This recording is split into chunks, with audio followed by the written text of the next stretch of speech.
0.0.0.0/0 में 4 billion plus IPs होती है and route to this CID notation को डिफॉल्ट राउट बोलते हैं। सबसे लीस्ट स्पेसिफिक राउट जैसे /32 सबसे मोस्ट स्पेसिफिक होता है।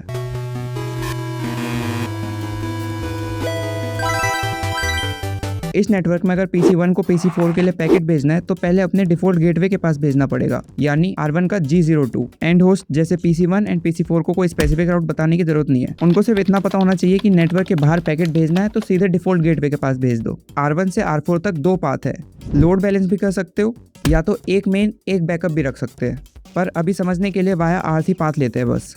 पैकेट R1 पे पहुंचेगा, R1 अपनी राउटिंग टेबल चेक करेगा, पर R1 को PC4 यानी 192.168.4.10 का राउट ही नहीं पता, तो पैकेट ड्रॉप हो जाएगा। ताकि पैकेट ड्रॉप ना हो और सही तरीके से फॉरवर्ड हो, इसलिए R1, R3, R4 तीनों को दोनों नेटवर्क यानी 192.168.1.0/24 और .4.0/24 दोनों पता होने चाहिए, ताकि 2-वे रीचेबिलिटी पॉसिबल हो पाए और उसकी वजह से PC1 एंड PC4 को पैकेट भेजने में कोई दिक्कत ना आए। अब देखते हैं कौन कौन से राउट हमको मैन्युअली कॉन्फ़िगर करने पड़ेंगे। इस टेबल को देखो, R1 का एक इंटरफेस ऑलरेडी 192.168.1.0/24 से डायरेक्टली कनेक्टेड है। उसके सिवाय अगर R1 को 192.168.4.0/24 में पैकेट भेजना है तो नेक्स्ट होप होगा R3 का G00 वाला इंटरफेस, यानी 192.168.13.3। सिमिलरली नीचे देखे R3 को अगर .1.0/24 में भेजना है तो नेक्स्ट होप होगा R1 का G00 यानी .13.1 वाली आईपी।